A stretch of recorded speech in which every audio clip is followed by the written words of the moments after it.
भूपेंद्र यादव जी, आप राजस्थान से हैं। आपका सम्मान करते हैं, परंतु जिस प्रकार से आप गुमराह करें पब्लिक को, 0.19% एरिया ही इफेक्ट होगा अरावली माइनिंग से, ये अपना आप में भ्रमित करने वाला आपका बयान है। कौन विश्वास करेगा आप पे? जिस प्रकार आपने सीसी को खत्म किया है, मेरा मुख्य आरोप आप पे ये है, सेंट्रल एम्पावर कमेटी जो 2002 में बनी थी, उसको आपने 21 साल बाद में 2023 में समाप्त कर दिया। वो कमेटी इतनी पावरफुल थी कि पूरे देश के जो एरियाज हैं, सब लोग एक कॉन्फिडेंस रखते थे उसके अंदर, और सीधी रिपोर्ट सुप्रीम कोर्ट को करती थी। दुर्भाग्य से आपने उस समिति को समाप्त कर दिया जो सीधी रिपोर्ट करती थी सुप्रीम कोर्ट को, और आपने वही सीसी नाम देके अपने भारत सरकार के पर्यावरण मंत्रालय की कमेटी बना दिया, जिसके पास कोई पावर नहीं है। वो रिपोर्ट देती है, नॉमिनेशन भी आप करते हैं, मेंबर रिपोर्ट देती है आपको, और आपके ऊपर है कि आप उस रिपोर्ट का क्या करें। उसी से शक पैदा हो गया कि आपकी मंत्रालय का, आप सबका जो है, जो विश्वास डगमगाना लग गया। क्योंकि एक ऐसी कमेटी थी वो, जो किसी की नहीं सुनती थी। उस कमेटी के आधार पे तो जनार्दन रेड्डी जी एक थे मंत्री कर्नाटका के, उनको जेल जाना पड़ा, सीबीआई ने अरेस्ट कर लिया। इतनी पावरफुल कमेटी थी, आपने उसी को समाप्त कर दिया, तब भी शक पैदा हो गया। और आपने जो अभी सरिस्का के साथ अन्याय किया है, सरिस्का के जो प्रोटेक्टेड एरिया, उसको आपने समाप्त करने के लिए जो चाल चली है, और जिस प्रकार से आपने आनंद फानन में जो क्रिटिकल टाइगर हैबिटेट था उसको जो बदलने का प्रयास किया, जिससे कि वहाँ माइनिंग शुरू हो सके। मैंने सुना था 50 माइन्स थी वहाँ पर। उसके कारण और लोगों को वहाँ कई तरह के संदेह पैदा हो गए।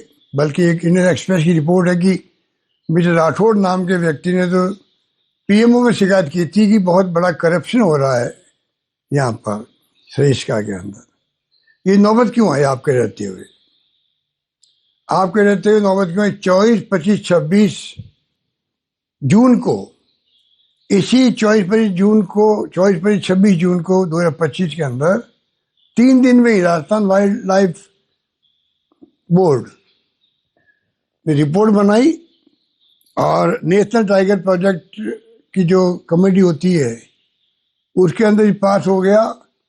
और उसके बाद में नेशनल वाइल्ड लाइफ बोर्ड जो है, उसने भी ठप्पा लगा दिया, सुप्रीम कोर्ट में पेश कर दिया। आप सोचिएगा, सुप्रीम कोर्ट ने जिस प्रकार कमेंट किए आपके ऊपर, आपके ऊपर मतलब आपकी मंत्रालय के ऊपर, 6 अगस्त को जो कमेंट किए हैं, वो एक प्रकार से आपको सोचना समझना पड़ेगा कि नौबत क्यों आई कि सुप्रीम कोर्ट ने आपको फटकार लगाई है बुरी तरह से, और उसको रोक दिया है। उसी से मालूम पड़ता है कि जो आरोप करप्शन के लगते थे और ज्यादा पुख्ता हो गए। मैं भी राजस्थान का मुख्यमंत्री रहा हूं 3 बार। मुझे मालूम है कि फॉरेस्ट के अंदर, पर्यावरण के अंदर जितने भी मामले होते हैं, उसमें दिन नहीं, महीने नहीं, कई बार ज्यादा समय लग जाता है, साल लग जाता है, 2 साल लग जाता है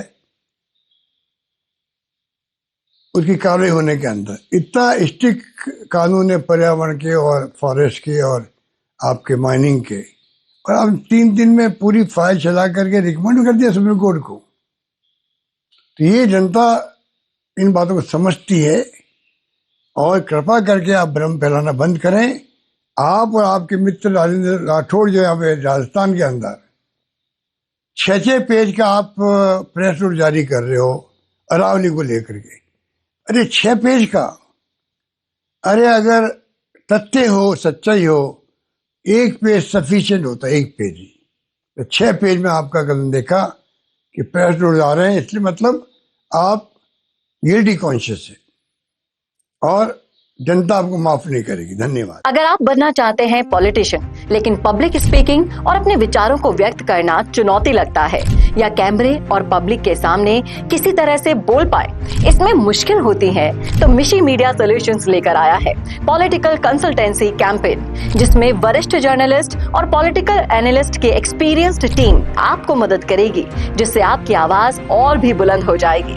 इसमें हम आपके गोल को पूरी तरह से टारगेट करेंगे कि किस तरह से आपको पार्टी पहचाने, आपको उस क्षेत्र के लिए चुने, कैसे सर्वेज में आपका नाम आए, कैसे लोगों के बीच में आपका माहौल बने। न सिर्फ कंसल्टेंसी हम आपको देंगे, बल्कि आपको सारे रास्ते दिखाएंगे और बताएंगे भी, जिससे आप भारत की राजनीति में अच्छे पॉलिटिशियन बनके समाज का सुधार कर सके। तो अभी कॉन्टैक्ट कीजिए स्क्रीन पर दिए गए नंबर पर।